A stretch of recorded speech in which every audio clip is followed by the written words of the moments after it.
الحمد لله رب العالمين والصلاة والسلام على سيد الأنبياء والمرسلين وعلى آله وأصحابه ومن تبعهم ودعا بدعوتهم إلى يوم الدين أما بعد أعوذ بالله من الشيطان الرجيم بسم الله الرحمن الرحيم ملعونين أينما سقفوا أخذوا وقتلوا تقتيلا صدق الله العظيم হেফাজতে ইসলাম বাংলাদেশ সিংগাইর কর্তৃক আয়োজিত আজকের এই জনসভায় উপস্থিত সংগ্রামী সভাপতি, সিংগাইরের মাটি এবং মানুষের প্রাণপ্রিয় ব্যক্তিত্ব, জননন্দিত মুফাসসিরে কুরআন আল্লামা খালেদ সাইফুল্লাহ আইয়ুবী, উপস্থিত হেফাজতে ইসলাম বাংলাদেশের সংগ্রামী মহাসচিব হযরত মাওলানা সাজিদুর রহমান সাহেব সহ কেন্দ্রীয় নেতৃবৃন্দ, সংগ্রামী তৌহিদি জনতা, সিংগাইরের মাটি ও মানুষের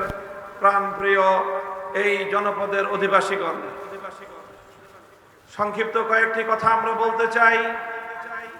আমাদের মরহুম আমির আল্লামা জুনায়েদ বাবুনগরী রহমতুল্লাহি আলাইহি, তাকে জিজ্ঞাসা করা হয়েছিল বাংলাদেশে হেফাজতে ইসলামের নেতাকর্মী কতজন এবং কারা। তিনি বলেছিলেন হেফাজতে ইসলামের কর্মী হলো বাংলাদেশের প্রতিটি মসজিদের সকল মুসল্লি হলো হেফাজতের কর্মী।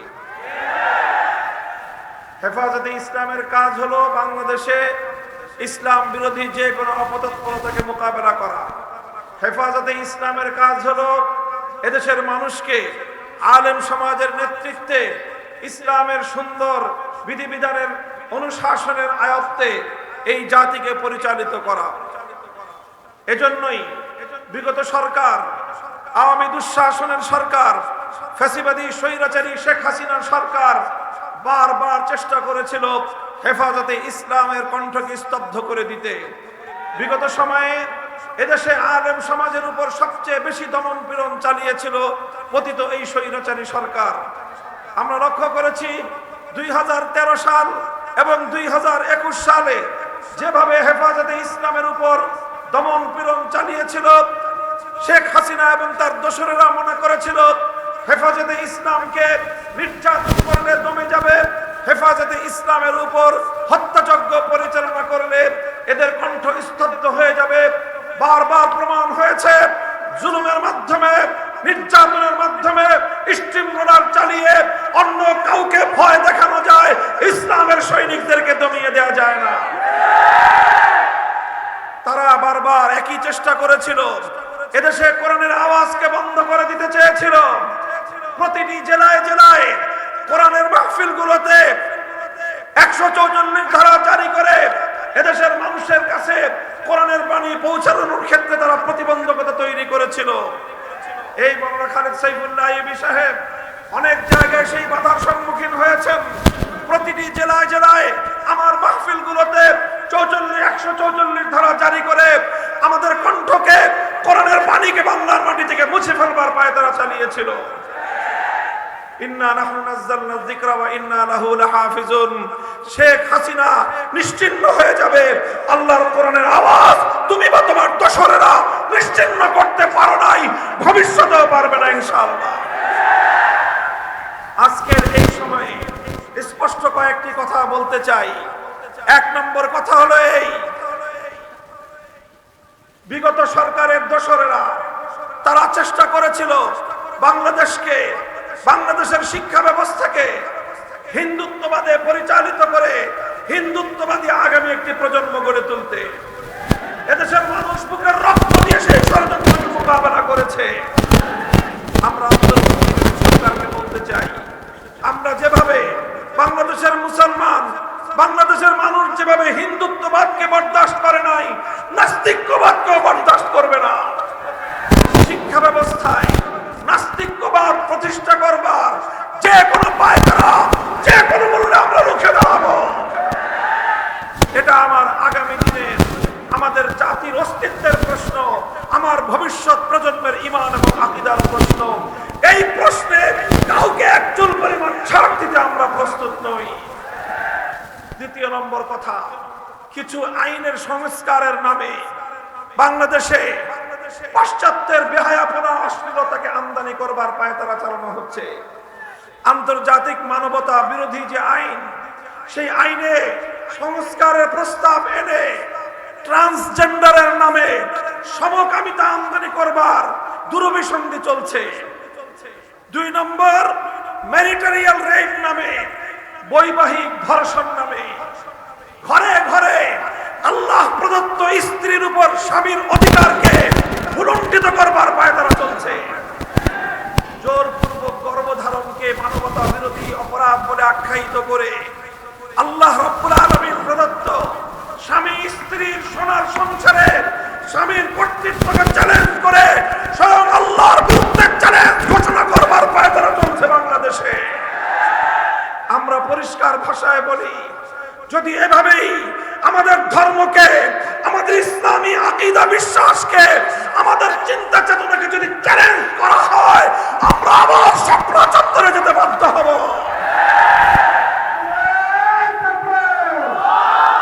শেষ কথা হলো, আপনারা জানেন, আমরা দেখছি পার্শ্ববর্তী দেশ ভারতে 2 দিন পর পর আমাদের প্রিয় নবীজিকে নিয়ে কটূক্তি করা হচ্ছে। কয়েকদিন আগে গেল নূপুর শর্মা, এখন আবার আসছে মহারাজ, তাকে আবার উস্কানি দেয় ক্ষমতাসীন বিজেপির সাংসদেরা।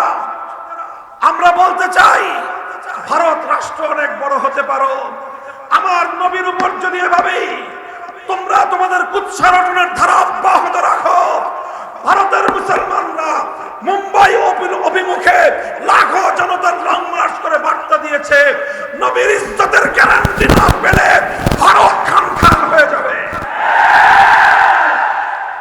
বাংলাদেশের সরকারকে বলবো, ওদিকে তারা রাষ্ট্রীয়ভাবে সরকারি উদ্যোগে আমার নবীর ইজ্জতের উপর আঘাত হানবে, আর আপনারা ইলিশ মাছের রপ্তানি করবেন। এই প্রেম প্রীতি বাংলাদেশের মানুষের চোখে ভালো লাগে না। বলবেন রপ্তানি করি বৈদেশিক মুদ্রা আমদানি করবার জন্য। আমরা বলি, আমার নবীর ইজ্জতের উপর আঘাতকারীদের সঙ্গে ব্যবসা করে বৈদেশিক মুদ্রা আমদানি করবার প্রয়োজন নাই।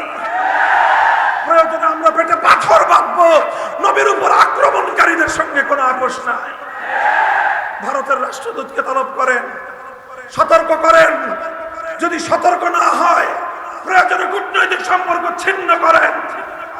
আমার নবীর ইজ্জতের উপর আক্রমণ আমরা বরদাস্ত করি না। কাদিয়ানী সহ যারা আল্লাহর নবীর খতমে নবুয়তের উপর আক্রমণ করে, নবীর ইজ্জতের উপর যারা আক্রমণ করে, সংসদে আইন তৈরি করে এই সকল অপতৎপরতার দুয়ার বন্ধ করতে হবে। আমাদের সেই দাবি আমরা আবার জানিয়ে রাখি, আল্লাহর নবীর ইজ্জতের বিরুদ্ধে, নবীর সম্মানের উপর কটূক্তিকারী মুর্তাদের জন্য সর্বোচ্চ শাস্তির বিধান, মৃত্যুদণ্ডের আইন চাই আমরা। সংগ্রামী সাথী ও বন্ধুগণ, ইনশাআল্লাহ আলেম সমাজের সাথে আপনারা আছেন তো? আমরা ক্ষমতার রাজনীতি করি না, আমরা ক্ষমতার রাজনীতি করি না, আমরা মানুষের জন্য রাজনীতি করি। করলে আমরা ইসলামের সম্মান রক্ষা করার জন্য রাজনীতি করি। হেফাজতে ইসলাম বাংলাদেশ অরাজনৈতিক সংগঠন। অরাজনৈতিকের অর্থ হলো কোন দলীয় রাজনীতি হেফাজতে ইসলাম করে না, কিন্তু ইসলামের উপর আঘাত আসলে এক মুহূর্তের জন্য হেফাজত অতীতেও নীরব থাকে নাই, ভবিষ্যতেও নীরব থাকবে না। কথাগুলো বুঝলে ভালো হবে, না বুঝলে কিভাবে বুঝায় দিতে হয় সেই ভাষাও আমাদের জানা আছে। ইনশাআল্লাহ আগামী দিনে আপনাদের প্রিয় নেতা, আপনাদের রাহবার, এই সিংগাইরের মাটিতে হেফাজতে ইসলামের প্রতিনিধি আল্লামা খালেদ সাইফুল্লাহ আইয়ুবী সহ দেশের শীর্ষ ওলামায়ে কেরাম আপনাদেরকে যখন ডাক দিবেন, যে কোনো ডাকে সাড়া দিতে প্রস্তুত থাকবেন তো? ইনশাআল্লাহ যতদিন বাঁচবো ইসলাম নিয়ে বাঁচবো। যদি মরতে হয় আল্লাহর দ্বীনের জন্য জীবন দেওয়াকে জীবন বাঁচিয়ে রাখার চেয়ে শ্রেষ্ঠ মনে করবো ইনশাআল্লাহ। নাসরুম মিনাল্লাহি ওয়া ফাতহুন করিব। হেফাজতে ইসলাম বাংলাদেশ জিন্দাবাদ, বাংলাদেশ জিন্দাবাদ। ওয়া আখিরু দাওয়ানা আলহামদুলিল্লাহি রাব্বিল আলামিন। আসসালামু আলাইকুম ওয়া রাহমাতুল্লাহ। সুবহানাল্লাহি ওয়া বিহামদিহি সুবহানাকাল্লাহুম্মা বিহামদিকা আশহাদু আল লা ইলাহা ইল্লা আনতা আস্তাগফিরুকা ওয়া আতুবু ইলাইক। আল্লাহুম্মা আমিন বিরহমাতিকা ইয়া আরহামার রাহিমিন। ইনশাআল্লাহ এখানেই নামাজ হবে। আপনারা যাদের উযু আছে সারিবদ্ধ হয়ে দাঁড়িয়ে পড়ুন, যে অবস্থায় আছেন জামাতের সাথে নামাজ পড়ে বিদায় হবেন। যাদের উযু নাই তারা আশেপাশে মসজিদে গিয়ে উযু করে